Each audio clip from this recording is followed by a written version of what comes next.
आणि या सभेला संबोधित करण्याकरता खास जयपूर राजस्थानातून आलेले माझे मित्र आणि सहकारी माजी उपमुख्यमंत्री राजस्थान आमदार सचिन पायलट, ते आज अखिल भारतीय काँग्रेस कमिटीचे महासचिव आहेत। त्याचबरोबर आज कर्नाटकचे माजी खासदार विनय कुमार सोरके ही माझ्याबरोबर लोकसभेमध्ये होते, ते आज निरीक्षक म्हणून इथं आलेले आहेत। त्याचबरोबर आणखीन एक निरीक्षक छत्तीसगडचे श्री नाहटा हेही आहेत। सन्मान्य बाळासाहेब पाटील आपले कराड उत्तरचे लोकप्रिय आमदार, तेही आता आपल्याला संबोधित करून त्यांच्या सभा घेण्याकरता ते परत गेलेले आहेत। त्याचबरोबर माजी आमदार रामहरी रुपनवार, आमच्या एक मोठे नेते सोलापूर जिल्ह्यातून आज इथं 2-3 दिवस प्रचाराकरता आले होते। त्याचबरोबर उदयसिंग पाटील उंडाकर दादा, सुरेशराव जाधव जिल्हा काँग्रेस कमिटीचे अध्यक्ष, शारदाताई जाधव, भानुदाजी माळी, युवक काँग्रेसचे राज्याचे उपाध्यक्ष शिवराज मोरे, त्याचबरोबर फारुख पटवेकर, अल्ताफ शिकलगार, नितीन काशीद, शिवसेना उद्धव बाळासाहेब ठाकरे गटाचे अध्यक्ष, आणि या सभेला उपस्थित असलेले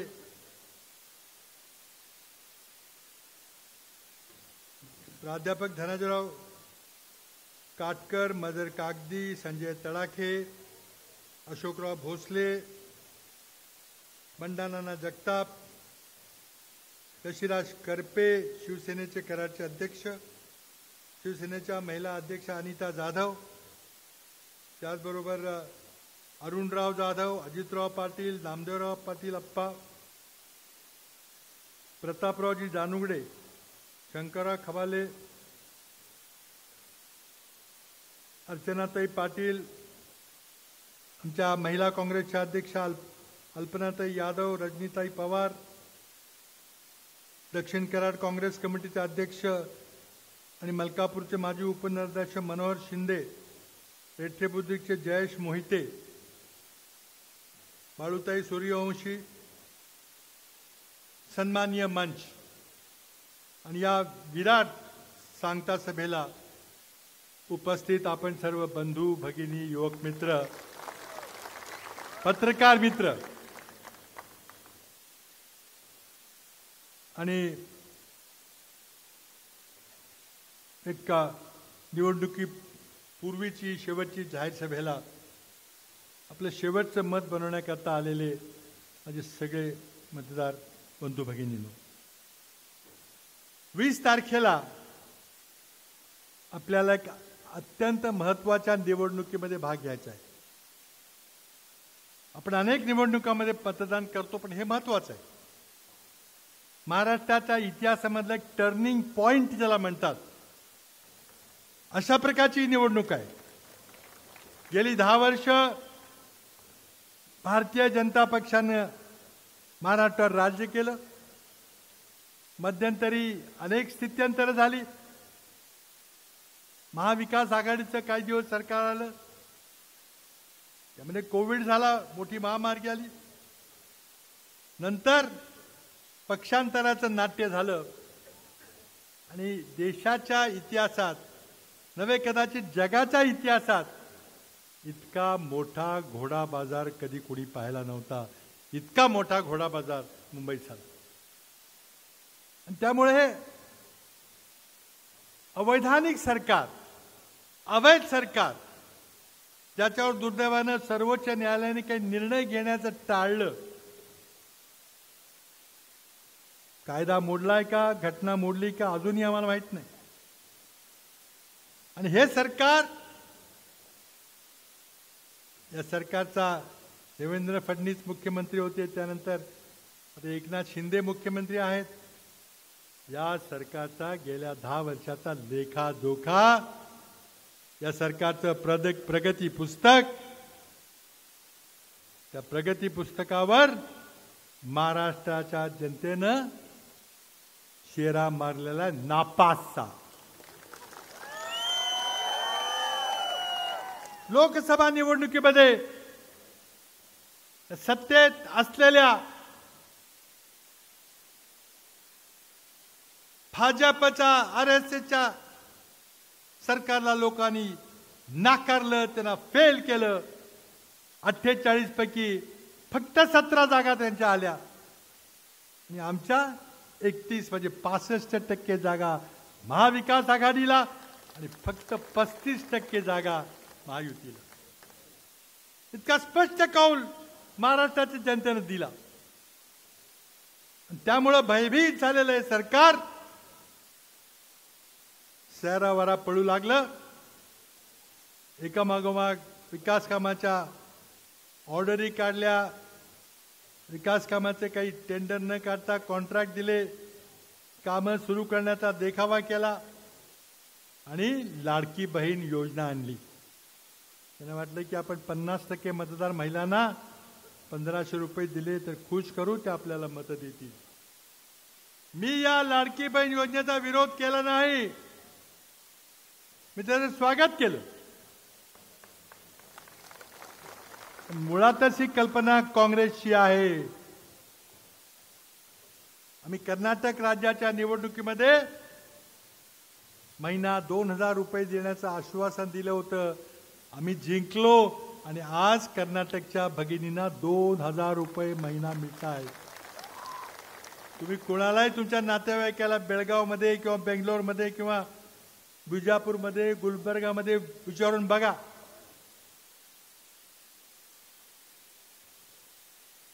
पण महाराष्ट्राच्या जनतेनं लोकसभा निवडणुकीत 5 मुद्द्यावर मतदान केलं.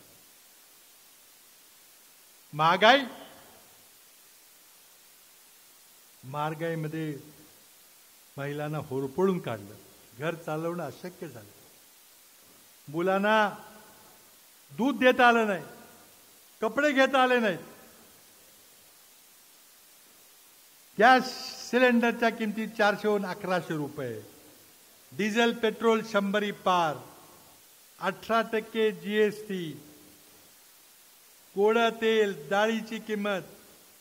इतकंच काय तर कचेरीमध्ये जाऊन कागद करायचा असला, स्टॅम्प पेपर पाहिजे असला तर ज्या स्टॅम्प पेपरला 100 रुपये लागत होते ते आता 500 रुपये एकदम केले, 5 पट वाढवलं. कारण सरकारकडे पैसे नाही. सरकार चालवायला केंद्र सरकारकडे पैसे नाहीत आणि राज्य सरकारकडे पैसे नाहीत. भरमसाठ कर लावल्याशिवाय सरकार चालत नाही. पगार देता येत नाही, पेन्शन देता येत नाही. आंतरराष्ट्रीय बाजारामध्ये तेलाच्या किमती कमी होत आहेत आणि भारतातल्या किमतीमध्ये वाढत आहेत. पगाराला पैसे नाहीत, पेन्शनला पैसे नाहीत. अतिशयोक्ती सांगत नाही मी. भारताचं 14 लाखाचं सैन्य आहे, 3ऱ्या क्रमांकाचं स्टँडिंग आर्मी. अमेरिका चीन नंतर भारताची ही आर्मी आहे. 37 वर्ष वयामध्ये सैनिकांना रिटायर केले जातात, त्यांना पेन्शन द्यावी लागते. मोदी सरकारने निर्णय घेतला की हे कधीपर्यंत जगतील काय माहीत नाही, इतके दिवस पेन्शन द्यावे लागेल, वैद्यकीय खर्च करावा लागेल. सगळं सैन्य रद्द करून टाकलं आणि त्याच्या जागी 4 वर्ष कंत्राटाची 18 वर्षाची मुलं घेणार आहेत. त्यांना ट्रेनिंग देऊन 3-3.5 वर्ष काम करून घेणार आणि 4 वर्षांनी त्यांना रस्त्यावर सोडणार. पेन्शन नाही, डिग्री नाही, नोकरी नाही. आणि त्यामुळं संबंध उत्तर भारतामध्ये मोदींचा पराभव झाला. पण मोदी काय करणार, पैसे नाहीत. त्यांना वाटलं नोटबंदी केली की परिस्थिती बदलेल, पण सगळं लघु उद्योग उद्ध्वस्त झाले. GST आणलं तर व्यापारी अजूनही त्यात फोड पडलेले, बाहेर पडलेले नाही. अचानक कोविडमध्ये लॉकडाऊन केलं, लाखो माणसांना पायी आपल्या घरी हजारो मैल जावं लागलं, अनेक माणसं मृत्युमुखी पडली. हे माणसं आता परत मुंबईला कामाला येत नाही, उद्योग बंद पडलेले आहेत. शेतकऱ्यांच्या विरुद्ध 3 कायदे कोणाला न विश्वासात घेता केले. उत्तरेत शेतकऱ्यांनी 1.5 वर्ष आंदोलन केलं, 700 शेतकऱ्यांनी हौतात्म्य पत्करलं. शेवटी मोदींचं नाक मातीत त्यांनी रगडलं, मोदींना कायदे परत घ्यावे लागले. काय तुम्ही केले अर्थव्यवस्थेचं? महाराष्ट्रात एकही नवीन उद्योग येत नाही. काल उपमुख्यमंत्री देवेंद्र फडणवीस आले, हातभर सांगून गेले असं करा तसं करा. आणि तुमच्या नागपूरमध्ये काँग्रेस पक्षानं मिहान नावाचा देशातला सर्वात उत्कृष्ट औद्योगिक वसाहत केलेली आहे. त्या मिहानमध्ये मी मुख्यमंत्री असताना इन्फोसिस, TCS सारखे उद्योग आणले. तुम्ही किती आणले? मी नागपूरमध्ये 2 सार्वजनिक उपक्रम, एक भारत डायनामिक्स लिमिटेडचा क्षेपणास्त्र करण्याचा उद्योग अमरावतीला, आणि प्रफुल्ल पटेल यांच्याबरोबर त्यांच्या मतदारसंघामध्ये BHEL उद्योग भूमिपूजन केलं आम्ही. काय झालं? तुम्ही तर पाठपुरावा केला नाही. आज महाराष्ट्रात एकही मोठा उद्योग येत नाही. याचं कारण महाराष्ट्रातला भ्रष्टाचार. महाराष्ट्रातला भ्रष्टाचार.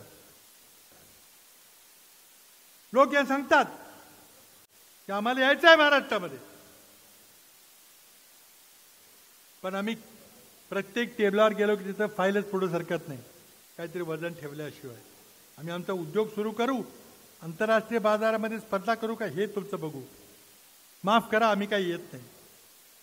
त्यातनं जर एखादा उद्योग आला, चांगला उद्योग महाराष्ट्रात येण्याचं त्यांनी कबूल केलं की लगेच मोदींनी त्या उद्योगाला हुसकून गुजरातमध्ये नेलं. टाटा एअरबस मुंबईतून गुजरातला गेला. वेदांता फॉक्सकॉन महाराष्ट्रातून गुजरातला नेला. जेट इंजिन बनवायचा फ्रान्सच्या सॅफ्रॉन कंपनीचा उद्योग महाराष्ट्रामध्ये मिहानला येणार होता, पण ह्या सगळ्या वातावरणामुळं, राजकीय अस्थिरतेमुळे तो हैदराबादला गेला.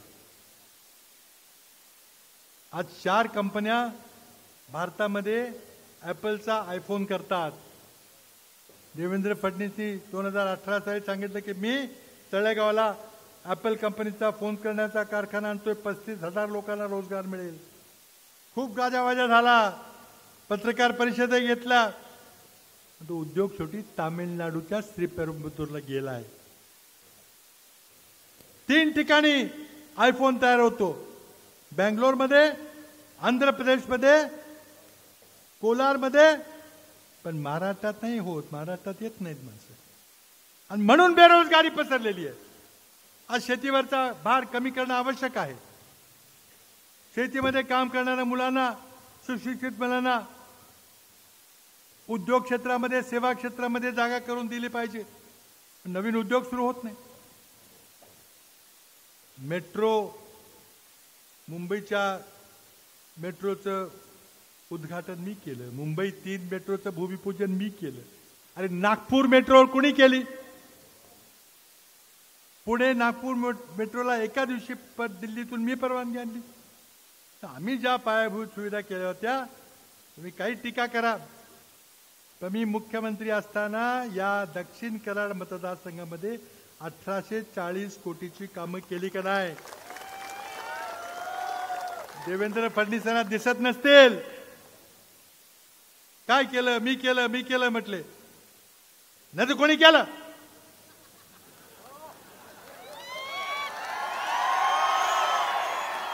भूकंप संशोधन केंद्र, तुम्हाला त्याचं स्पेलिंग तरी माहिती आहे का? त्या खात्याचा मी मंत्री होतो. जगातलं दुसरं केंद्र आहे. आज हा कराड मतदारसंघ, कराड शहर माझं घर आहे. कराड मतदारसंघ हे माझं कुटुंब आहे. कराडकरांनी माझ्यावर प्रचंड प्रेम केलेलं आहे. माझ्या मातोश्रींच्यावर, माझ्या पिताजींच्यावर तुम्ही आशीर्वाद करून त्यांना मोठे राजकीय नेतृत्व दिलेलं आहे. तुमच्या आशीर्वादामुळं मला ही राजकीय उंची गाठता आली. आज फडणवीस म्हणतात बाबा इंटरनॅशनल मटेरियल आहे. त्यांना मी धन्यवाद देतो. त्यांनी मला सर्टिफिकेट दिलं. मी आंतरराष्ट्रीय आहे. सडक छाप राजकारणी नाही हे त्यांनी कबूल केलं.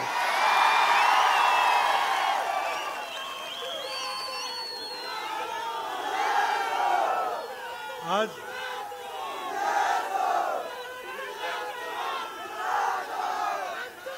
ही कर्मभूमी, कराड ही कर्मभूमी स्वर्गीय यशवंतराव चव्हाण यांची आहे. त्यांनी इथं तुरुंगवास भोगला, स्वातंत्र्य लढ्यासाठी खस्ता खाल्ल्या. संयुक्त महाराष्ट्र झाल्यानंतर संयुक्त महाराष्ट्राचा मंगल कलश आणला आणि महाराष्ट्राच्या प्रशासनाला दिशा लावून दिली. चव्हाण साहेबांचे वाक्य मला अजूनही आठवतं की राजकारणी व्यक्तींनी नाही म्हणायला शिकलं पाहिजे आणि सरकारी अधिकारी होय म्हणायला शिकलं पाहिजे. ही शिकवण त्यांनी आम्हाला दिली. आज कराड परिसराचा जडणघडण आपले ज्येष्ठ नेते स्वर्गीय पी.डी. पाटील यांनी केलेली. अनेक वर्ष ते कराडचे नेते होते, नगराध्यक्ष होते. या मतदारसंघाची सेवा स्वर्गीय विलासराव पाटील 35 वर्षे आमदार म्हणून केलेली. जिल्हा परिषद सदस्य होते. काही राजकीय घडामोडी घडल्या, त्यांना आमदारकीचं तिकीट मिळालं गेलं. खूप त्यांना विरोध झाला. मला आठवत आहे त्यांच्या निवडणुकीचा इलेक्शन एजंट मी होतो. तुम्हाला खरं वाटणार नाही. ते निवडून आले आणि हळूहळू तुम्ही प्रेम दिल्यामुळे त्यांची राजकीय उंची, राजकीय वजन वाढत गेलं. ते राज्यात मंत्री झाले आणि त्यांना वाकुर्डे योजनेसारख्या नदी जोड प्रकल्प त्यांना इथं खेचून आणता आला. असे मोठे प्रकल्प लाईट वेट प्रतिनिधीला करता येत नाही. त्याला राजकीय वजन लागतं. आणि ते वजन तुम्ही कराडकरांनी यशवंतराव मोहिते भाऊंना 30 वर्ष त्यांना इथून प्रतिनिधीपद दिलं. त्यांचे राजकीय वजन वाढलं. ते महाराष्ट्राचे अर्थमंत्री कित्येक वेळेला झाले. मुख्यमंत्री पदाच्या निवडणुकीमध्ये उभे राहिले. त्यानंतर विलासरावजी पाटील यांना 35 वर्ष आपण संधी दिली. त्यांचं राजकीय वजन तुम्ही वाढवलं आणि त्याचा फायदा आपल्या सगळ्यांना मिळाला. मला आठवत आहे तुम्ही 1991 साली मी याच व्यासपीठावर तुमच्या समोर होतो. नौका काय पूर्वी आमदार नव्हतो, जिल्हा परिषद नाही, काउन्सिलर नाही, नगरपालिका नाही, काय नाही. अचानक राजीव गांधींनी मला बोलावून सांगितलं की मला जी टीम तयार करायची आहे दुसऱ्या टर्ममध्ये 1991ला, मला आंतरराष्ट्रीय अनुभव असलेलं सुशिक्षित इंजिनिअरिंग बॅकग्राऊंड असलेले मला मुलं पाहिजेत. त्यांनी बऱ्याच जणांना गोळा केलं. आमचे त्यावेळेचे सहकारी रंगाकुमार मंगल होते, चिदंबरम होते. आणि अचानक मला संधी दिली. तुम्ही मला पदरात घेतलं.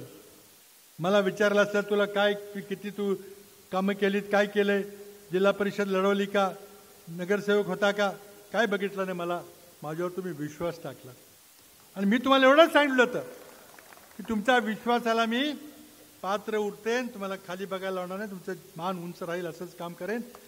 दिल्लीमध्ये मी खासदार म्हणून काम केलं. मला 2004 साली केंद्रीय मंत्रिमंडळामध्ये राज्यमंत्री म्हणून संधी मिळाली. सर्वात महत्त्वाच्या ठिकाणी राज्यमंत्री पंतप्रधान कार्यालय. 6 वर्ष केंद्रात होतो. आणि त्यातूनच माझ्याकडे जेव्हा पृथ्वी विज्ञान खातं आलं आणि माझ्यासमोर प्रस्ताव आला की आम्हाला एक भूकंप संशोधन केंद्र करायचं, जगातलं दुसरं, तर प्रस्ताव आले उत्तराखंड, हिमाचल आणि कराडचं आलं. म्हटलं आता ठीक आहे, म्हटलं बस तर इथंच करायचं. हे कसं शक्य होतं जर तुम्ही संधी देत गेला. दररोज जर नवं जर झाड लावायला लागला तर काय मिळणार नाही आपल्याला. मग त्यातून मला या 6 वर्षाच्या केंद्रीय मंत्रिमंडळाच्या अनुभवातून, पंतप्रधान पदाच्या अनुभवातून किती अगदी सगळ्या देशाचा मला त्या ठिकाणी अनुभव मिळाला. 2 राज्यांचा वाद, 2 मंत्रालयांचा वाद, आंतरराष्ट्रीय वाद, त्यात सोडवणूक करणं खूपच मला अनुभव मिळाला. त्यातूनच मग जेव्हा महाराष्ट्रामध्ये एक विशिष्ट परिस्थिती उद्भवली, मुख्यमंत्र्यांनी राजीनामा दिला, मला एकदम रात्री 3 वाजता सोनिया गांधीचा फोन आला. फोन वाजताच मला कळलं, पीएने सांगितलं की 10 जनपदचा फोन आहे. पुढचं मला सांगायची काय गरज नव्हती, कारण सगळं रामायण मुंबईत चाललंय आणि मला फोन आला. सोनिया गांधी म्हटलं की नाही, आम्ही निर्णय घेतलाय, उद्या सकाळी 8 वाजता राजीनामा देणे, विमान पकडणे आणि 4 वाजता मुंबईत शपथविधी मुख्यमंत्री पदाचा. हे कशामुळे झालं? तुम्ही जर नवे नवे खेळ करत बसला असता, रोज एक नवीन नवीन माणूस बघितला, तर तुम्ही राजकीय उंची वाढत नाही, मग तो नगरसेवक सारखाच आमदार काम करतो. आणि म्हणून मला मुख्यमंत्री पद मिळालं, अधिकार मिळाले, आणि त्या अधिकाराचा मी पूर्ण वापर केला. 1840 कोटीचं काम मोजून घ्या, मोजून घ्या, मोजून. हे पुस्तक मी छापलंय, तुम्ही याच्यावर ऑब्जेक्शन घ्या, हे खोटं आहे म्हणून.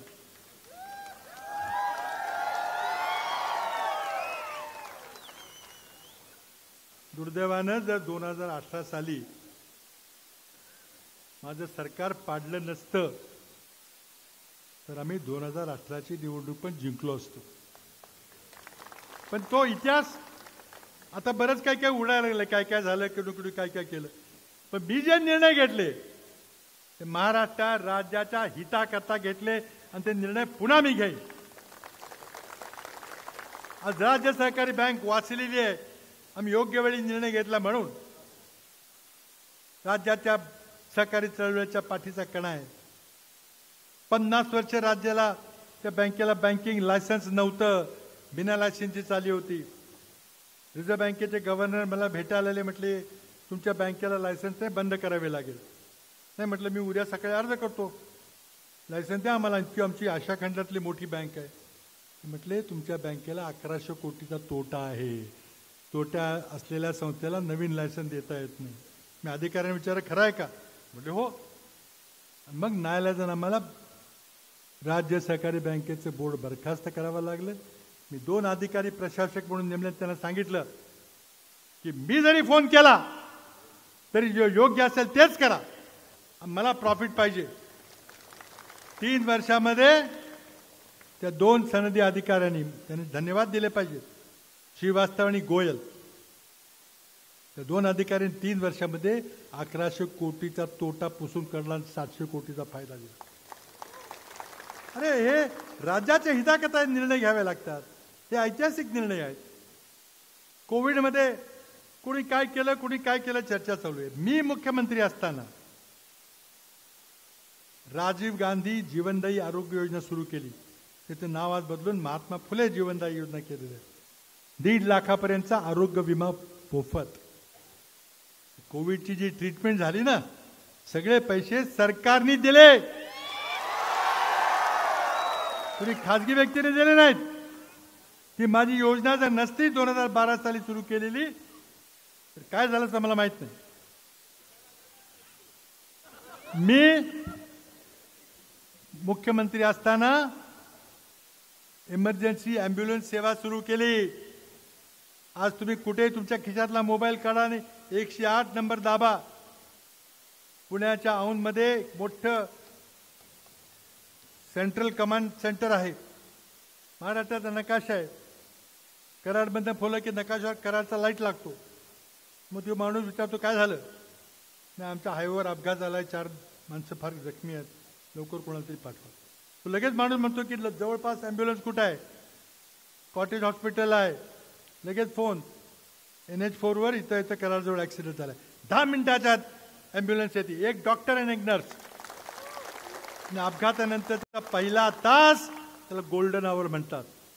त्या पहिल्या तासात उपचार मिळाला तर प्राण वाचण्याची शक्यता असते. 90 लाख फेऱ्या आमच्या ॲम्ब्युलन्सने केल्यात.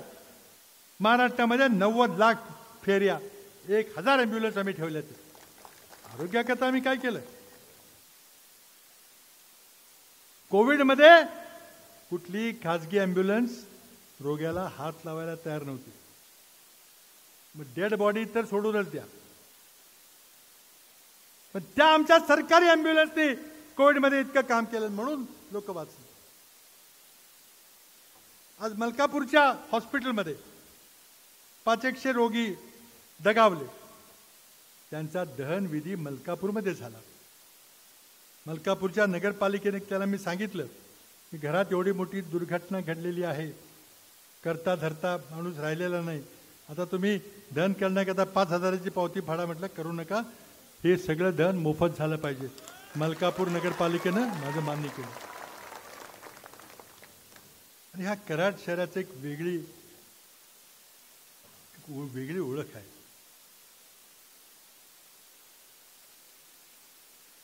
कधीही या मतदारसंघाने जातीवादाला थारा दिला नाही.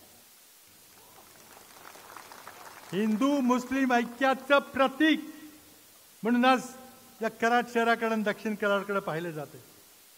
इथं प्राचीन कृष्णामाई आहे, उत्तरालक्ष्मी आहे, तसेच मुस्लिम समाजाचे मनोरे आहेत.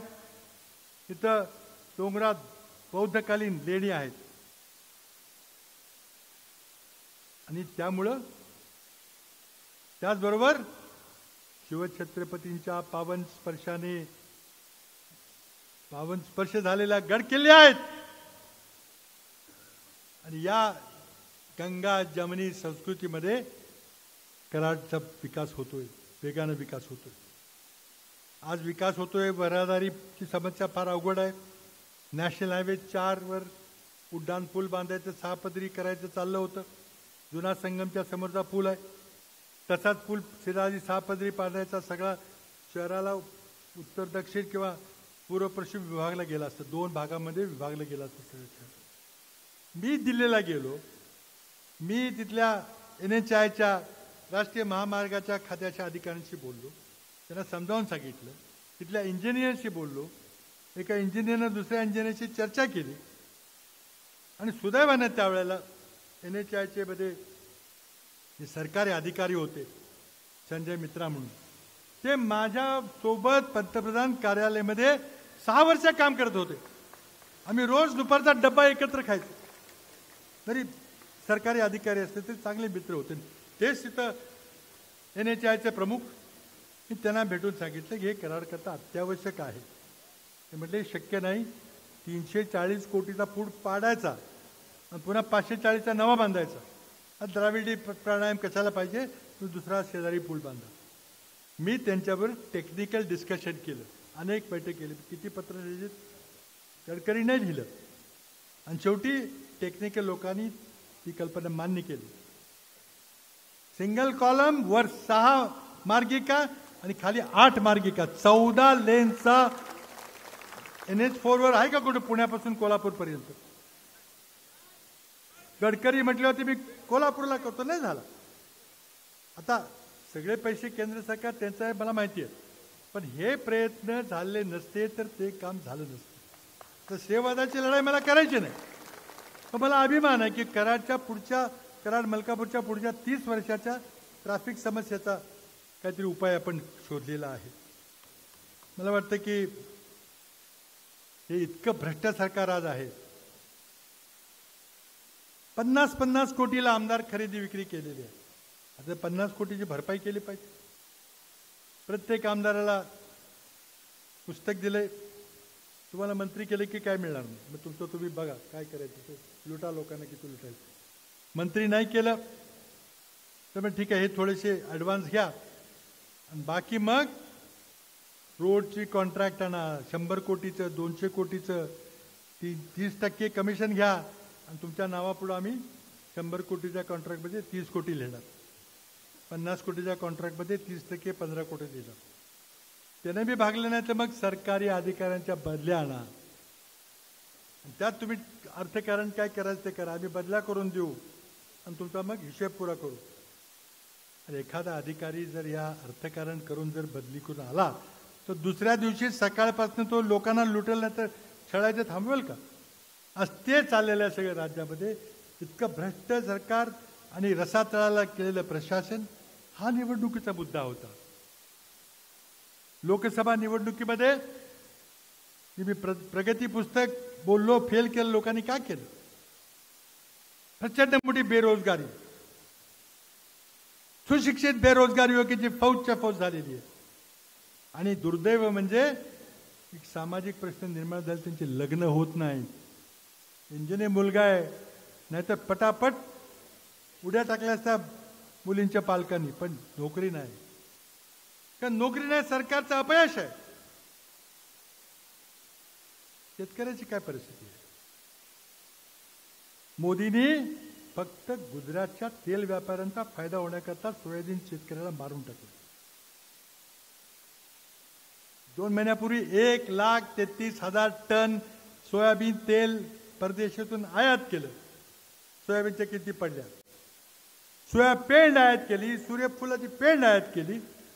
आज काय 4,900 रुपये हमी भाव आहे, बाजार 4,000 सुद्धा मिळत नाही. 3,800, 3,500, 3,600. कसा शेतकरी? लागवड खर्च पण निघाला नाही, काय करेल तो शेतकरी? हरियाणाचा, पंजाबचा शेतकरी आक्रमक आहे. कृषी कायद्याच्या विरुद्ध त्यांनी 15 महिने लढा दिला. 700 लोकांनी बलिदान दिलं. आपला शेतकरी शोषिक आहे. जेव्हा परवडत नाही, नुकसान होतं, तेव्हा तो बिचारा आत्महत्या करतो. आज महाराष्ट्रामध्ये दररोज 7 शेतकरी आत्महत्या करतात मोदीच्या चुकीच्या धोरणामुळे.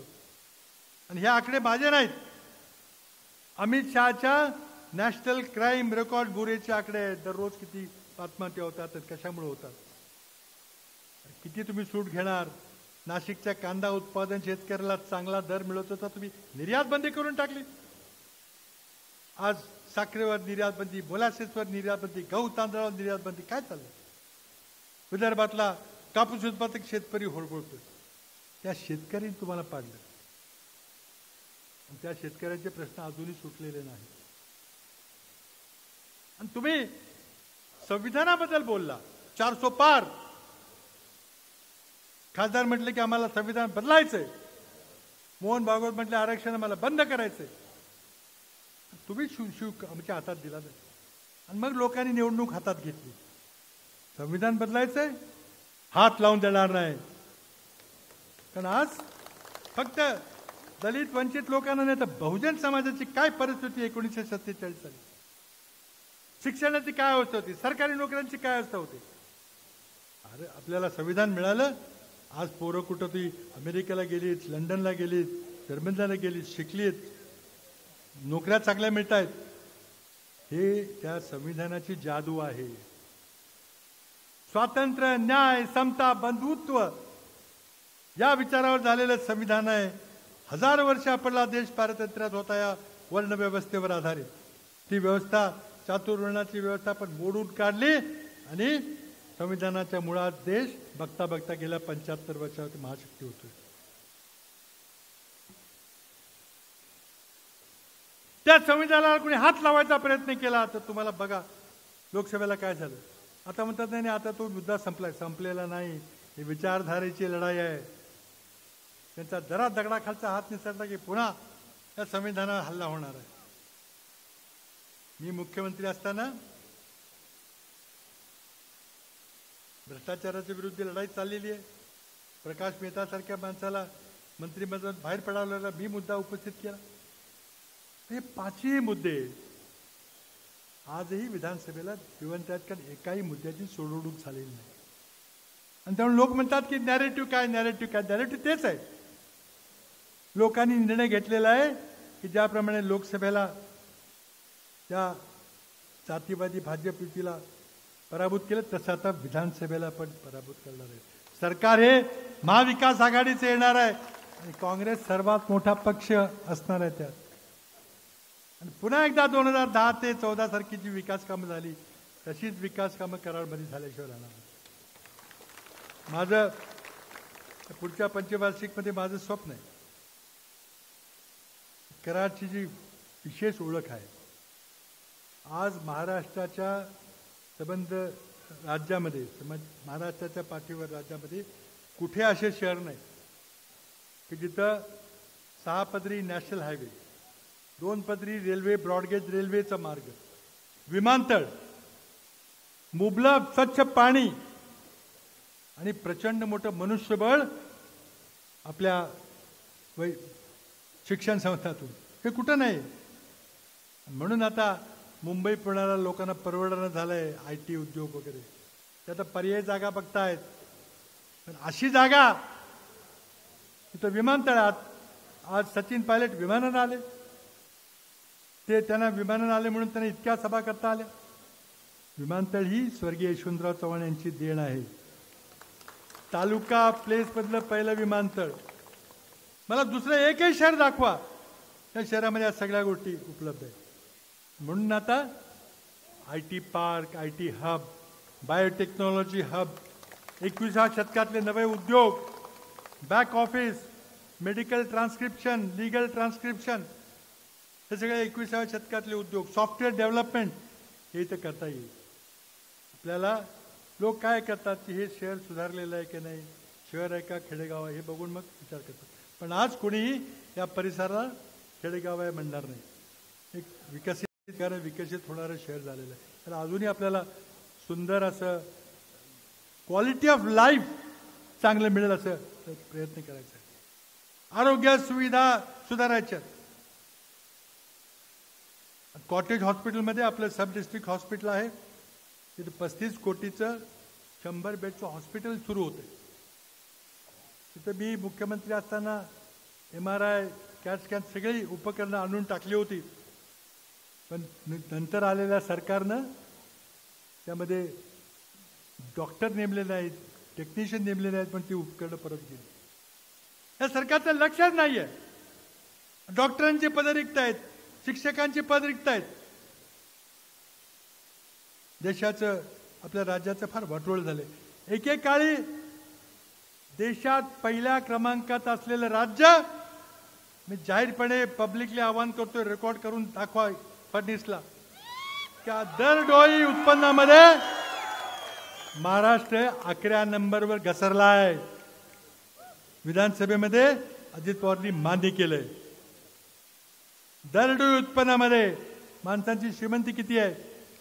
तामिळनाडू आपल्या पुढे आहे, तेलंगणा आपल्या पुढे आहे, आंध्र आपल्या पुढे आहे, कर्नाटक आपल्या पुढे आहे.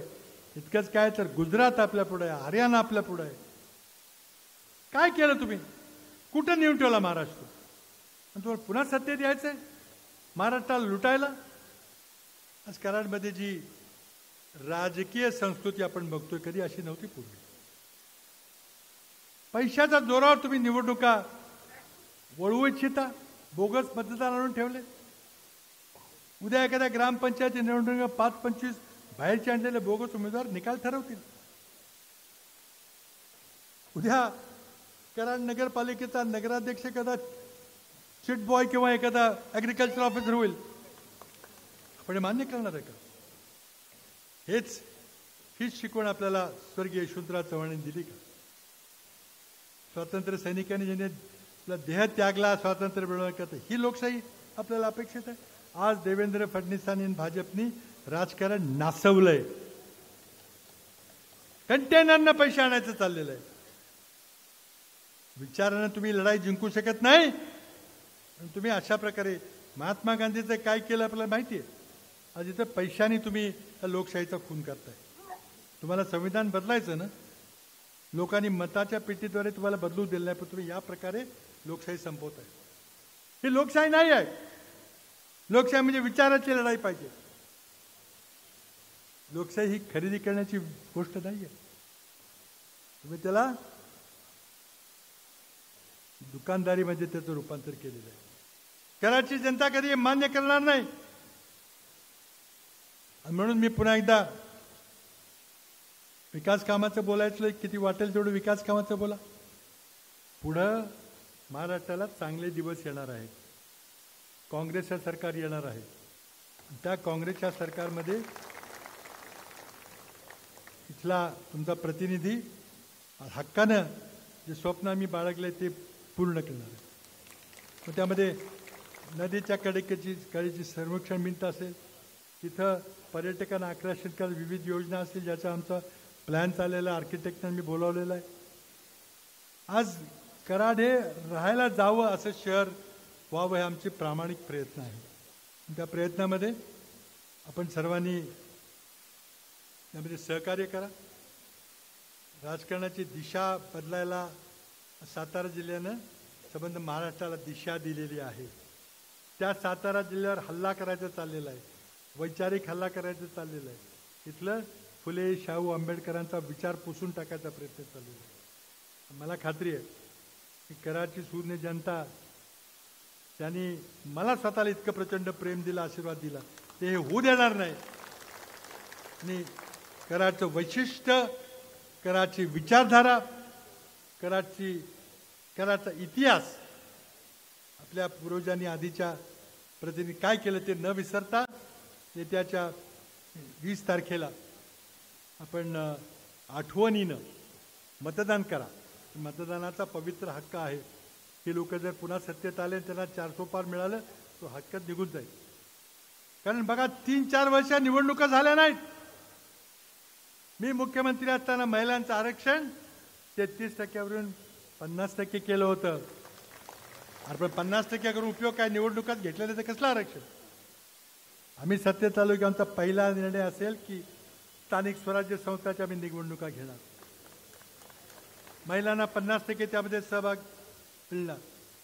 SC ST OBC रिझर्वेशन देणार. शेवटचा एक मुद्दा सांगतो, थांबतो, तो म्हणजे मराठा आरक्षणाचा.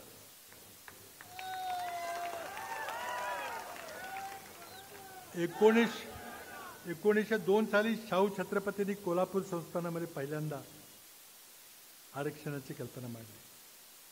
50% आरक्षण दिलं आणि त्यामध्ये मराठा समाजाचा समावेश केला. कारण त्यांना दिसून आलं की मराठा समाज शिक्षणापासून फार वंचित राहिलेला आहे. कुठेही सरकारी नोकरीमध्ये स्थान नाही. स्वातंत्र्य मिळालं, काकासाहेब कालेलकर यांचा आयोग आला. त्या आयोगानं मराठा समाजाला महाराष्ट्रामध्ये मागासलेला नाही असं कबूल केलं. आज मध्य प्रदेशमध्ये ज्योतिरादित्य सिंधिया, आपल्या कनेरखेडचे माधवराव शिंदेचे चिरंजीव OBC आहेत. आमचे पाहुणे सांडूरचे कर्नाटक मधले OBC आहेत. पण महाराष्ट्रातला मराठा OBC नाहीये. त्यानंतर मंडल अहवाल आला. मंडल पण म्हटलं नाही देणार. हा विषय 1960 साली महाराष्ट्राची निर्मिती झाल्यापासून थंड्या बत्यात होता. अनेक दिग्गज मुख्यमंत्री झाले, पण रोजगाराची परिस्थिती बरी होती. लोकांना रोजगार मिळत होता. आम्ही MIDC सुरू केल्या. कारखाने आले, येत होते. महाराष्ट्र 1 नंबरचं राज्य होतं, कधी वाटलं नाही. पण हे लोक आली, ह्यांनी औद्योगिकीकरणाचं वाटोळं करून टाकलं. नवीन रोजगार निर्माण झाले नाहीत. आणि मग खतखत खुश झाली. सुरुवातीला मलाही वाटलं मराठा समाजाला आरक्षणाची काय गरज आहे? एवढे मुख्यमंत्री मराठा समाज आहेत, एवढे साखर कारखान्याचे चेअरमन मराठा समाज आहेत. पण जेव्हा मी दौरा केला महाराष्ट्राचा, विशेषतः मराठवाड्यामध्ये भूमिहीन शेतमजूर, अल्पभूधारक शेतकरी, कोकणातला असेल, आपल्या डोंगरातला असेल, काय परिस्थिती आहे? मोदींच्या चुकीच्या धोरणामुळे पोट भरत नाही, शेतकऱ्याला आत्महत्या करत, आणि शिक्षण घेता येत नाही. कारण इतकं खाजगीकरण झालंय की परवडत नाही. काल कारव्याच्या सभेमध्ये एक युवक मुलगा मला येऊन भेटला. पायाबिया पडला. म्हटलं काय रे काय? म्हणजे मला एम्स म्हणजे देशातले जे सर्वोत्कृष्ट मेडिकल कॉलेज आहे, all India institute of medical science, त्याच्या रायपूरमध्ये मला प्रवेश मिळाला आहे, मेरिटवर मिळाला आहे. मी तुझं अभिनंदन केलं. फार छान. म्हटलं चांगला अभ्यास कर. पण त्याने पुढे सांगितलं माझी फी किती आहे माहिती आहे का? म्हणलं वर्षाची फी, मेडिकलची फी किती आहे, किती डोनेशन आहे, सगळ्यांना माहिती आहे. ते बोलायचं काय गरज नाही. पण त्याने मला सांगितलं की रायपूर एम्समध्ये माझी वर्षाची फी 8,580 रुपये वर्षाची फी. आणि मेसचं काय? तर म्हटले मेस फुकट. 5,800 रुपयामध्ये सरकारी हॉस्पिटलमध्ये तो मुलगा, वडगावचा मुलगा, तो अति उत्कृष्ट दर्जाचा डॉक्टर होणार. कारण एम्स आहे देशातलं सर्वात उत्कृष्ट. हे खाजगीकरण आपण शिक्षणाचं केलं. बाजार मांडलाय आणि बाजारामध्ये पैसे टाकले की अभ्यास न करता पास व्हायची सोय आहे.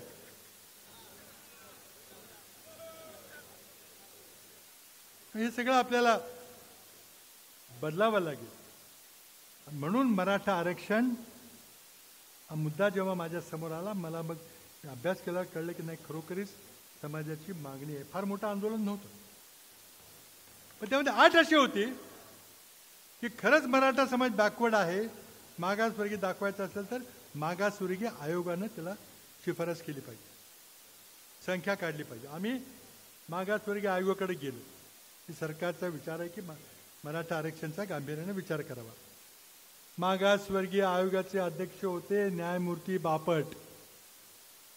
बापट साहेब म्हटले, अरे तुम्हाला मराठ्याला आरक्षणाची काय गरज आहे? म्हटलं गरज आहे का आम्ही ठरवू, कॅबिनेट ठरवू, तुम्ही मोजणी करा ना. आमचे किती कलेक्टर आहेत, आमचे किती प्रांत आहेत, किती प्रोफेसर आहेत, किती डॉक्टर आहेत, सगळं तपासा. नाही म्हटलं मी काय तपासण्याची काय गरज नाही. महाराष्ट्राच्या इतिहासामध्ये स्वातंत्र्य महाराष्ट्राची निर्मिती झाल्यापासून आतापर्यंत मुख्य सचिव सर्वात मोठं प्रशासकीय पद आहे, चीफ सेक्रेटरी. तर 6 महिन्याला 8 महिन्याला चीफ सेक्रेटरी बदलतो. मला वाटतं आतापर्यंत 70-80 चीफ सेक्रेटरी झाले असतील, मुख्य सचिव झाले असतील. फक्त एकच मराठा झाला आहे, अजित निंबाळकर, एकच. ते पोचू शकत नाही कोणी.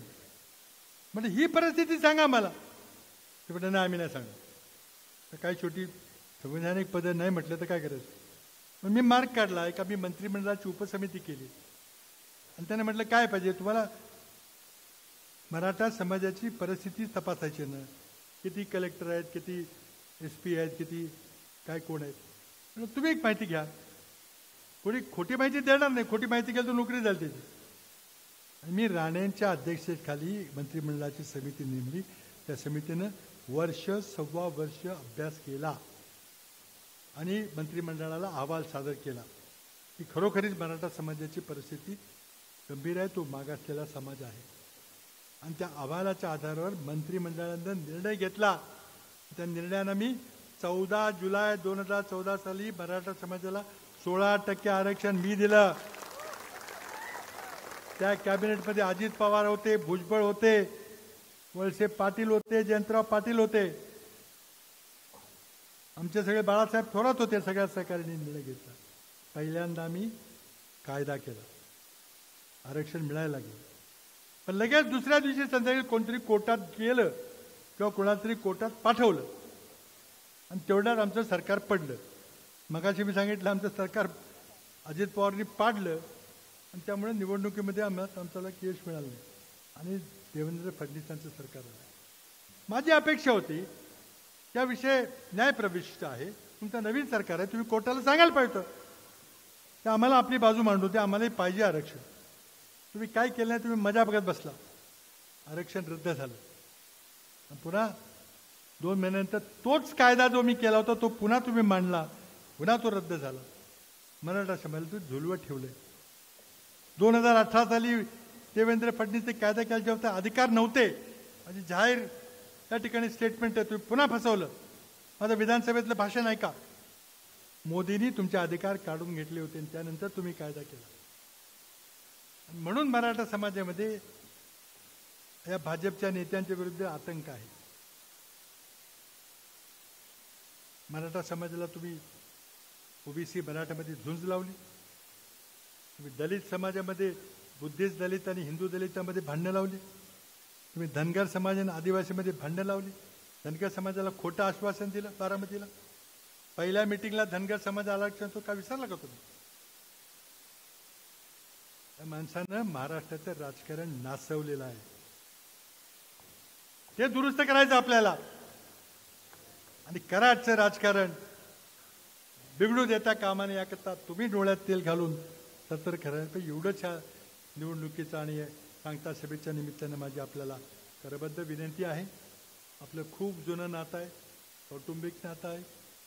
आणि कौटुंबिक नात्यामध्ये कराड शहरानं मला इतकं काही दिलेलं आहे, इतका मला आशीर्वाद दिलेला आहे की मी ह्या जन्मात सुद्धा त्या आशीर्वादातून उतराई होऊ शकणार नाही. पण मी प्रयत्न करत राहणार. कराडकरांच्या उपकाराच्या ओझ्याखाली दबणं मला मान्य असेल, पण मी करत राहणार. आणि कराड आपण कराडचं प्रतिनिधित्व केलं, कराडकरांनी आपल्याला एवढा मान सन्मान दिला, इतक्या उच्च पदावर पोचवलं, त्यात कुठंतरी थोडीशी परतफेड करण्याची संधी मला मिळाली आणि अजूनही मिळेल अशी मला खात्री आहे. पुन्हा एकदा येत्या 20 तारखेला हाताच्या पंजासमोरचं 3 नंबरच्या समोरचं बटन दाबून महाविकास आघाडीला पर्यायानं काँग्रेस पक्षाला विजय करा, पर्यायानं मला तुमची सेवा करायची पुन्हा संधी द्यावी विनंती करतो आणि थांबतो. जय हिंद, जय महाराष्ट्र. धन्यवाद बाबा.